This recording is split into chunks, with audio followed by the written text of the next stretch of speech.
Então, como você estava dizendo, outro dia um aluno na sala de aula me perguntou: por que é que devemos trabalhar? Professor, por que que a gente deve trabalhar? Será que é a culpa de Adão? Aí eu fiquei pensando, né? Será que ele está atrelando o trabalho com o pecado original do primeiro casal, de Adão e Eva? Porque quando se fala a culpa de Adão, automaticamente já faz essa ligação do pecado original do primeiro casal. Mas, em suma, eu fiquei pensando depois, né, que de fato é o trabalho. O trabalho, na verdade, na Constituição Federal do Brasil, na Carta Magna, né, de 1988, diz que é a lei que tem que garantir os requisitos mínimos, né, para o trabalho. Quais são esses requisitos? Por exemplo, o salário mínimo, né, que é garantido por lei, aliás, é mínimo mesmo, é R$ 1.000 o salário mínimo. O piso salarial, que é garantido pela categoria, né? O fundo de garantia por tempo de serviço, a lei específica, né, da proteção à mulher, à gestante, o descanso semanal remunerado também, né, interessante, que é o descanso de final de semana, o gozo de férias anual, né, que também é um direito garantido por lei para o trabalhador, né, o 13º salário, o aviso prévio, né, que inclusive o aviso prévio ele também é proporcional, ou se a pessoa é demitida antes, ele também recebe esse proporcional, e a aposentadoria, né, a famosa aposentadoria que nós estamos discutindo hoje no Congresso Nacional. Então, tudo isso a Constituição Federal garante no artigo 7 sobre os detalhes. Tem outras coisas mais, mas esses são os pontos fundamentais do trabalho. E a CLT, né, a Convenção das Leis Trabalhistas, o que fala sobre o trabalho? Aí eu estava fazendo uma pesquisa outro dia, aliás, eu estava até estudando sobre esse tema, que eu faço gestão empresarial, e aí eu estava falando sobre esse tema para um grupo de pessoas lá na empresa, né? A CLT diz que o trabalho tem que ter pessoalidade, tem que ter não eventualidade, tem que ter onerosidade e subordinação. O que é isso? Né? Quer dizer, serviço presencial, que é a pessoalidade, não eventualidade, que é a rotina de trabalho, né? Quer dizer, você tem uma rotina certa, determinada pelo empregador, onerosidade, que é a remuneração pelos serviços trabalhados, prestados por esse empregado, né? A subordinação, que é a relação entre empregador e empregado. Então, isso faz parte de uma legislação trabalhista, de uma convenção trabalhista que o Brasil rege hoje, nos dias de hoje. Mas, além de tudo isso, né, eu comecei a pensar um pouco mais sobre o trabalho e vi que o trabalho é a oportunidade de manifestar e desenvolver as capacidades. O trabalho também desenvolve as habilidades, desenvolve as competências, desenvolve a criatividade. Era um trabalho que nós começamos a ser criativo, a pensar sobre coisas novas, sobre os novos horizontes. As qualificações do indivíduo também está determinado aí nessa questão, nessa oportunidade de manifestar o trabalho, né? O trabalho garante uma estruturação do tempo, se você observar comigo, né? Há de convir que quando nós falamos de estruturação de tempo, nós estamos falando da estruturação dos tempos, né? Ou seja, da vida cotidiana, do dia a dia. Porque o trabalho nos dá essa regra, né, de você levantar cedo, de você ir para o trabalho, de você marcar um ponto, de você estar presente numa empresa, no mundo corporativo, tem um horário para intervalo, tem um horário para o café, tem um horário para o lanche, você tem um horário para sair. Então isso faz parte, né, da estrutura dos tempos. Né? Isso faz parte de fornecer a organização do pensamento. Quando você está dentro de uma categoria de tempo, você fornece aí a organização do pensamento, correto? Então, isso tudo faz parte vamos dizer, de uma definição de trabalho. Né? Eu poderia ir um pouco mais além. O trabalho ele implica nas ações coletivas e permite uma contribuição individual dado ao sentido de ser útil à sociedade. Né? Quer dizer, a pessoa ela pelas suas ações coletivas, ela acaba sendo útil à sociedade, né? Ela acaba aprendendo, sendo criativa, né? E quando ela trabalha, ela dá sentido, é uma fonte de experiência de relações humanas e social. Isso é trabalho. O ato de trabalhar é muito mais que uma simples relação econômica, muito mais do que um simples olerite, de que um recebimento de salário. O trabalho mantém toda essa estrutura, a saúde física, o equilíbrio mental, a ausência do trabalho, por exemplo, como nós estamos sofrendo aqui no Brasil, com mais de 12 milhões de desempregados, traz uma desigualdade social, gera um desprazer do ser humano, gera o desemprego. Então, tudo isso é por conta da ausência do trabalho, né? Então, resumindo essa introdução, o trabalho ajuda no desenvolvimento do indivíduo e reforça na construção do seu eu, entendeu? Então, são essas estruturas que nós podemos definir como trabalho. Sim.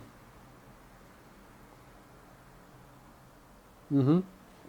Quer dizer, os sentidos do trabalho, quais são eles? É o comprometimento.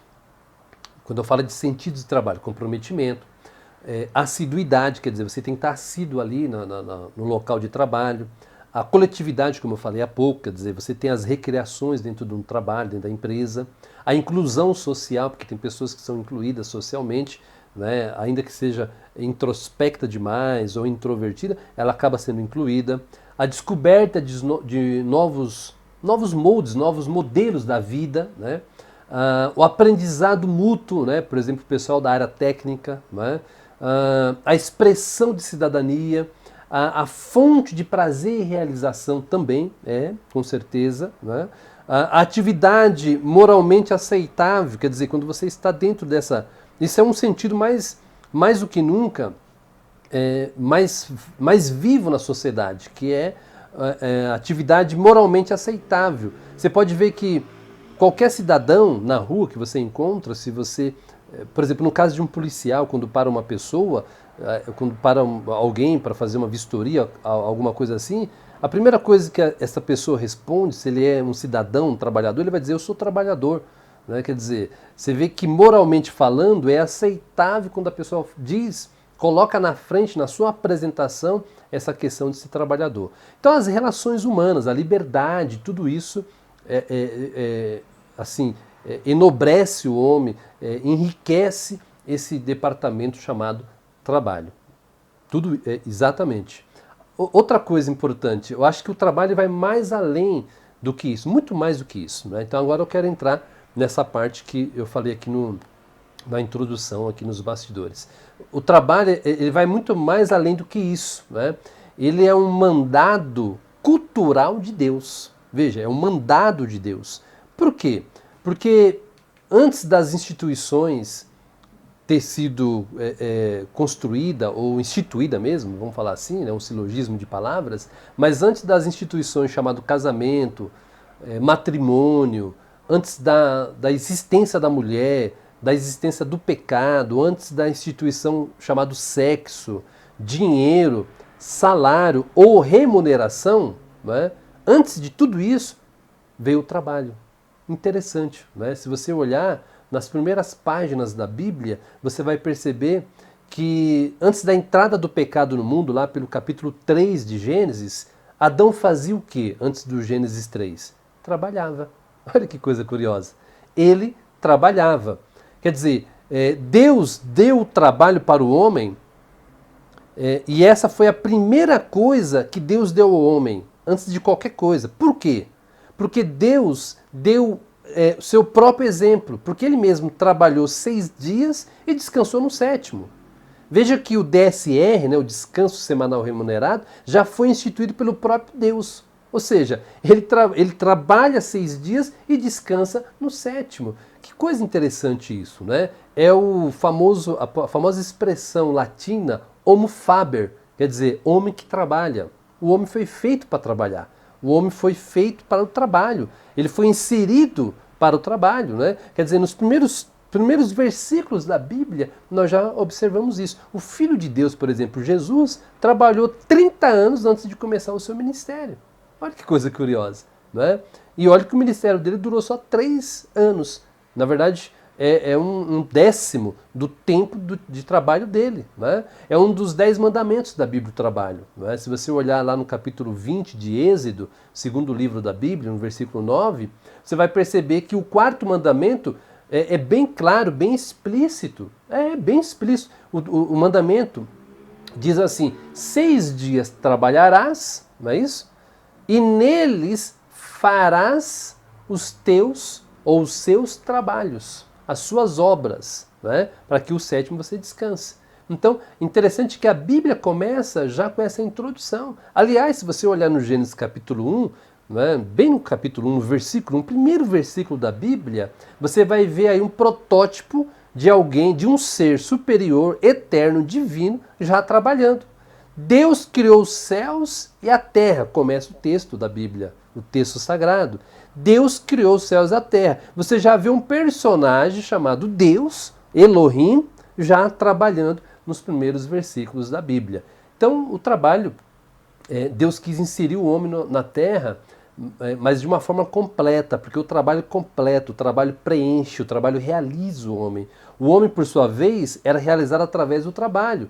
Ele era feliz naturalmente. Você vai perceber lá no Gênesis, no capítulo 2, versículo 15, diz o texto sagrado: e tomou o Senhor Deus o homem e o pôs no jardim do Éden. Para quê? Para cultivar, para lavrar e guardar a terra. Então Deus instituiu isso, essa é a grande lição que nós temos da Bíblia. Quando nós olhamos a Bíblia, nós vemos Deus colocando o homem no jardim do Éden para cultivar, para cuidar, para arar a terra, para trabalhar.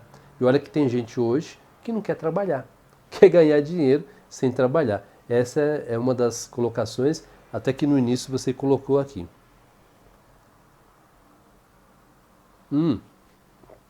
Resumindo, o trabalho que prospera, que trabalho que prospera, que trabalho que dá resultado? Essa é uma pergunta interessante. O trabalho que prospera, que dá resultado, o trabalho que vem para as nossas mãos, é aquele trabalho que nós somos felizes quando fazemos, quando praticamos, quando executamos. Na verdade, o mandado original de Deus, na verdade, é um chamado de Deus para fazer da nossa vida ou do nosso trabalho a nossa felicidade. Porque quando você faz o que gosta de fazer, você brinca de trabalhar. Você faz com satisfação. E o resultado só é gerado quando você faz aquilo que você realmente gosta de fazer. Quando você faz aquilo que você não gosta de fazer, ou seja, você está empregado, você está com uma carteira assinada, você está com um contrato assinado, você trabalha em prol de um resultado, de uma remuneração, de um dinheiro, de um salário. Mas na verdade você não é feliz naquilo que você faz. Mas quando você faz exatamente, quando você exerce, essa acho que seria a palavra correta, quando você exerce o chamado de Deus, o mandado de Deus, e você está no lugar certo, fazendo aquilo que Deus te chamou para fazer, não é o lugar físico, eu quero dizer, isso é muito mais amplo, é aquilo que está dentro de você, é aquilo que você tem prazer em fazer, em executar. Então esse é o trabalho original. Esta é a grade de Deus para a sua vida, a grade de trabalho que Deus determinou para você. Então enquanto nós descobrimos qual é o mandado original de Deus para as nossas vidas, nós devemos então fazer algo para que a vocação, esse chamado, seja exercido nos dias de hoje. Eu me lembrei de uma frase agora de um escritor americano chamado Greg Johnson, em seu livro, um dos livros que eu li, que ele fala O Mundo de Acordo com Deus. Ele disse uma coisa interessante, ele disse assim: a incapacidade de realizar um trabalho produtivo nos faz sofrer. Quer dizer, a incapacidade de nos fazer, de realizar um trabalho produtivo nos faz sofrer. Por isso que na maioria das vezes as pessoas sofrem num trabalho, sofrem com o que faz. Por quê? Porque o que elas fazem são coisas que não está dentro do mandado original de Deus, não está dentro do chamado da vocação de Deus. Faz parte da nossa natureza fazer um trabalho produtivo. Faz parte da sua natureza fazer um trabalho produtivo. Acho que é isso que resume o trabalho, isso que resume o mandado original de Deus. Ok, muito obrigado.